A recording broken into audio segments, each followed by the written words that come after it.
Hey everybody, here we are at Zone Sports Academy with Katie Marino. She's on her 5th year, COVID year, and we just wanted to spend a little time with Katie because she's been coming here since she was pretty small, probably around 12 years old, 13 years old, and it's exciting because I want to talk a little bit about recruiting and just kind of Katie's journey at Notre Dame. So, Katie, thanks for being here, and tell us a little bit about what made Notre Dame be your choice of school. Ooh, okay, this is actually really easy. Once I stepped on Notre Dame's campus, I felt like the sense of just I was at home. So I felt so comfortable, and it was a feeling that I didn't get on any other campus that I was on.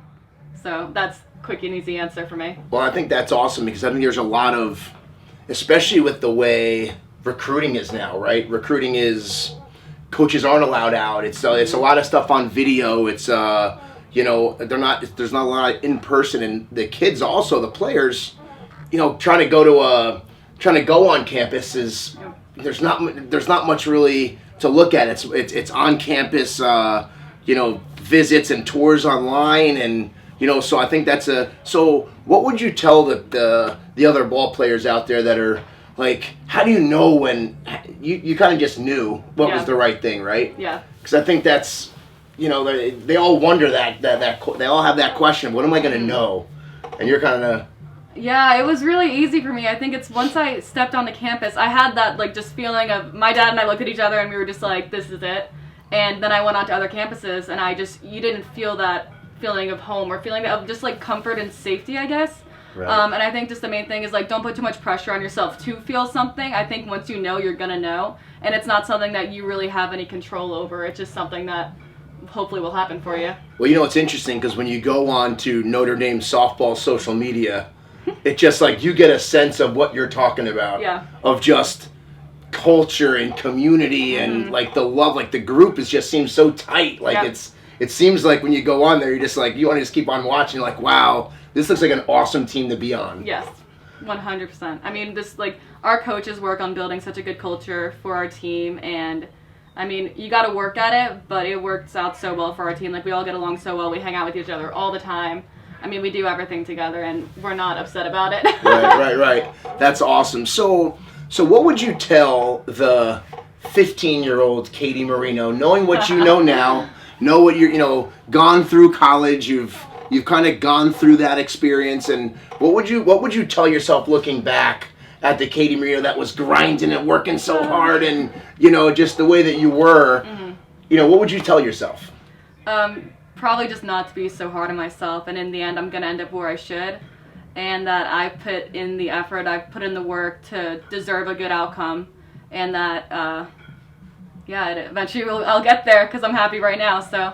Right, and I think that there's a lot of players that are younger that are so stressed out playing the game. They're worried about, they always say you never know who's watching. So it's every game, every at bat, they feel like there's so much on it. If I don't do well, then this school's not going to want me, or if I have a bad game. So it's almost like you don't get to enjoy the game because you're so worried about who's watching you and what's happening around you that you don't get to really enjoy it. Did you ever feel like that when you were playing? Yeah, definitely. But I think I was surrounded by really good teammates that helped me just really have fun.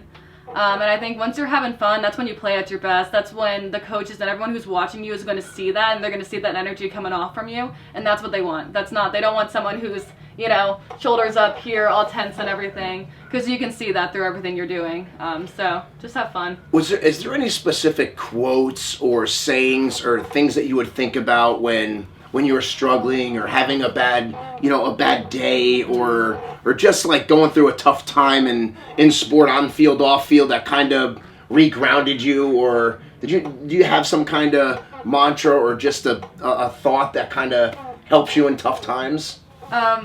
I think it would just go all out. If I'm sitting there on the field and it's I'm getting tense, to just go out, and it's no matter what you're doing, if you give your all to that play, that at bat, whatever, even just in the classroom or whatever, you're not going to have any regrets going back. So if I go all out for a play and let's say it doesn't happen the way I wanted to, I still did everything that I could. Right. And then I also have just we call these at Notre Dame, we call them red light releases.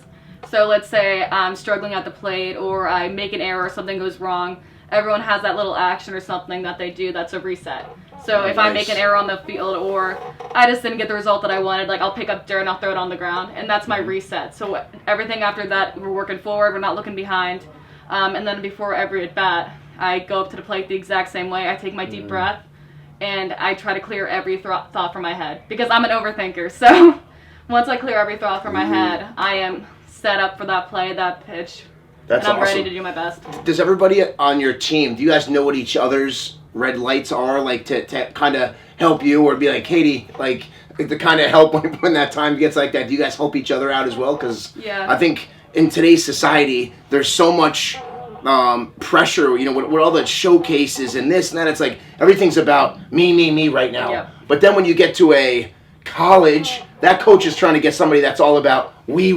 Yep. And and I think it's challenging for kids because they go to a showcase and it's them, and they're trying to some of them just care about what they do, and that's it. Oh, hey, if I throw 90 miles an hour, or my exit velo is 95, like, they're going to want me. Yep. And it's like they're grooming themselves like that, but then the college coach is watching like, oh, I don't want a person like that. I need someone that's all about. So I think it's kind of a balancing act, right? Of you need to be the best person you can be, but yet also have this other side of you that's, you know, helping the team out and doing that. So I love that, the red light. I think that's awesome. I want to implement that in what we do because I think that is something that every kid doesn't know what their thing can be, but to put something like that into place could really help them with that. So let's talk about so you had a very serious injury. Yeah. You know, and the whole all out is. Did the injury happen going all out? Was it part of? Was it in a certain game, or was it just over time, or was it just? Yeah. I think it was over time. I think it's when it's going all out in the weight room. It's going all out on the field, like constantly diving, like putting yourself in those just like situations where you're doing everything and anything you can, and you're kind of letting your body take the hit for that, and then studying. If I'm sitting at a desk, like this the entire time, that definitely puts stress on my back. Right. So the combination of honestly everything I was doing and trying to just be the absolute best and putting that, I guess, pressure on myself, probably ended up getting me to that surgery. and now, so here you are now. You're back to, was there ever a time that you were thinking to yourself like, am I ever going to get back on the softball field again? Yeah. Take us through that, because I think that that's got to be a pretty emotional. You're playing this game since you're 8-9 years old. You're playing. You're going through college. You're at an amazing school, and it's like now that it's like you come to that point where you're like, whoa, what was that feeling like? And it never stopped you from going all out as we're practicing today and yesterday, and like you're going 100%. It's like it never slowed you down. I'm sure you got slowed down a little bit, but take us through that time frame of what does this mean for me now? Am I ever going to get back on the field? So I had an L4, L5 spinal herniation or herniated disc. So I had to get a partial discectomy in my lower back. And so basically I started having a lot of pain my junior year. Like walking started to hurt, like all my legs, my muscles, because this disc was pressing on one of your biggest nerves in your body, going down both legs. And that caused just muscle aches, pain, and my quality of life was just like, I was not happy. I was studying a bunch, I was doing everything I could softball-wise, but my body hurt so much that I wasn't happy. And so I knew something was wrong. We got an MRI. We found out that there was a disc herniation. And then we ended up getting an epidural. So that's a steroid injection in my back. And I was in a lot of pain, constant pain, but it helped me get through that season. And I was like, okay, like I got one more season left, like I can deal with it. I'll get one more epidural and like I'll be okay. And we thought also at the time that the herniation would have gone away, or at least it would have lessened to a point. And then I got another epidural, and that epidural ended up not working. So I was in so much pain that I was like, I have to get a surgery. I need to get this done. I won't be able to play at my best. I won't be able to feel my best, or just even have that quality of life, because it got so bad where it just like walking hurts, and that's just not the life I wanted to live. Right. So I got it my senior year, September. I got a lower back surgery. And after that, I couldn't walk. I could barely move. I was having people help me go to the bathroom. Like, I had to have people lower me into my bed. Like, could not do anything. And it was probably the most pain I've ever been into. And then after that, I wasn't able to, like, carry anything for 6 weeks. And it was just a very slow process. And I think at that point, I think you kind of think you're invincible. Like, you think you're all, like, good. And then you realize you're not. And I think that got me because I was like, I'm going to be okay. Like, I didn't even expect my mom to have to stay with me or help me out or anything. I was like, I'm good. Don't need help. Like, I'll be fine. And I realized how much help I needed during that time. And I was like, maybe I won't be able to do my senior year. Like, maybe I'll have to redshirt. Maybe I won't be healthy. Maybe I won't be able to go dive again and go all out. So that was definitely mentally a tough time because you have to sit there and just be like, what is best for me in the end and what is best for my body. So that was definitely mentally hard on me. But then, you know, you surround yourself with people who want what's best for you and want you to do well, and they keep bringing you up and up and up. And those people, my teammates, my family, they definitely made me keep working and keep going through, like, those hard rehab days and everything. And I eventually got back, and I feel better than ever. So So when did the light switch go on and be like, I got this? Like, I'm getting back. I'm getting back on the field again. So I was with, I remember this so well, because I was with my coach, my fielding coach, Coach Chris, and we were able to start doing, like, ground balls, but I wanted to finally start, like, doing a dive. And this is, like, maybe, like, 5 months after my surgery. And so we literally, like, we did, like, a knee drill where you just, like, dive for a ball. And I was able to do the first one, and I didn't feel pain. And I was like, okay, we're good. We're going back. I was like, we're getting back. We're going to start diving. We're like, because that's my identity as a player. It's like, I'm making those plays. And once I was able to do that, even in that little, you know, kind of like a bubble, I was like, I'm back. I'm going to get there. Oh, that's so cool. Yeah. That's so cool. So let's talk. I have one more question for you, and that is pressure. You know, pressure from the outside. Yeah. You know, Katie Marino has you know, she's been on ESPN Web Gems. She's making these amazing plays. People from all over the country are watching her, like, looking up to her, seeing her, and, you know, I think it's pretty tough, right? The higher you go in levels, the more people are, you know, out to get you and to knock you down into, oh, she's not that good, oh this, oh that, or oh, she's lucky, oh, she's just strong, and you know how, and I think everybody around you knows how much you put into it to get that result.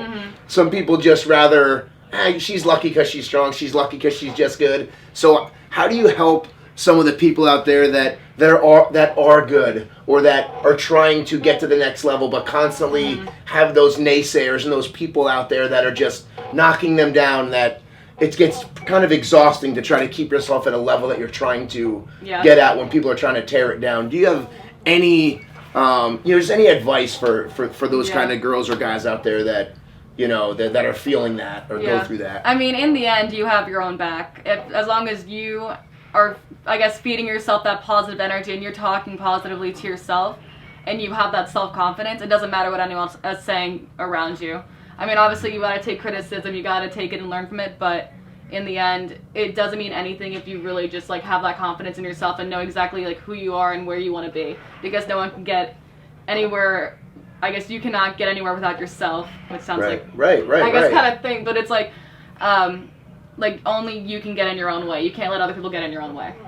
That's awesome. That's awesome. So as you get ready to graduate, you already have a job, right? You're already in the field. You're excited. So what's that like? Going through the entire journey of, you're going in high school, you're looking for the right school, you find the right school, you're at an amazing college, you have amazing teammates, you're studying hard, and now it's like the season, softball is getting closer and closer to an end, and it's like, talk about that a little bit. Like, what does that look like? What does that feel like? I mean, it's really weird because I was technically supposed to be done last year. So I kind of went through the whole, like, okay, my last fall practice. I was like, this is my last fall practice. Oh, this is my last run test. This is my last first game. And you kind of go through all that and you're like, you mentally kind of prepare because you don't really know. I guess it's going to hit harder once it actually happens, but you try to prepare yourself to stop playing the sport you've been playing your entire life. And so even with that, like, I had a plan for the next summer. I had a plan for the following year in graduate school and all that kind of stuff. And COVID kind of took that and was like, all right, we're gonna ruin all of this. Right. And then I got the opportunity to play again, and now it just, I think I'm not thinking of everything like, oh, this is my last time doing this, it's my last time doing this. It's more of just like I'm taking that day and like enjoying it to the most that I can, which I don't know how that mindset really changes. I think just the whole COVID thing really impacted me in that way, because I really expected to be in a different situation than I am right now. But I'm also so grateful that I'm back here. So I think it's just that gratefulness that takes me in, like, every day. Like, I get to be with my teammates, I get to be with like my second family, and like I get to experience something that like everyone would love to experience. So And so everyone always says that in baseball and softball, like the life lessons in a sport, right, in a team sport, carries you on forever. Those lessons. What specific lesson that this sport and the game has taught you that you feel that through all the things that you've gone through with the injury, and now with your job, and now like dominating the Notre Dame academic, which is a whole nother level of well, you're not just an athlete, you're a student athlete that's at one of the highest prestigious schools in the country. What are some of the lessons that you learned from softball that you feel that you're going to take with you past softball? Ooh, I think there's honestly a lot. I think handling situations under a lot of pressure, working with a bunch of people you might not like, people you love. You work with groups. You have to learn how to fail like so many times in order to get the result that you want. There's honestly so many things. Like, to compete, honestly, I think competition is the most important thing, because if I wasn't competitive and I didn't learn that through the sport and kind of, I guess, just keep working through the sport, I definitely wouldn't be at the level where I am right now. I think that's funny, because even like when we were, I'm going to be 47 on Friday, but all the coaches here, like everything that we do, it's almost like we find it seems to turn into a competition. Who can do this? Who can hit the target the most? Who can this? It's like everything that you do almost like turns into something that like is challenging and you want to win at, and something that you're just like, and it's almost like you need and it's almost like people that don't play sports, they don't understand that failing to us is just another thing. Like where some kids are so afraid to fail that they'd rather not try. Where we accept the challenges, like okay, if I fail, I don't care, but I'm just gonna keep trying until I get it right. Not, I'm thinking in my head, like, I'm not going to try because I might get it wrong. And I think that's a super, just an awesome thing to think about that athletes kind of go through, and it's just like, oh, I might miss the target, but I'm just going to throw it again. Not, I'm afraid to even throw it at the target because I might not hit it, and what are they going to say, and it's almost like we can put ourselves in that and be like, okay, it's not my first loss ever. It's not gonna be my last loss. It's not gonna, and I think that's super fun. So, well, thank you so much, Katie. I think that's gonna help a lot of people out there that are going through the recruiting process and that might be injured playing, and just the whole emotional and mental and physical ups and downs of the sports. I think it's awesome. Well, we wish you the best at Notre Dame this year, and have fun, and thanks so much. Awesome, thank you.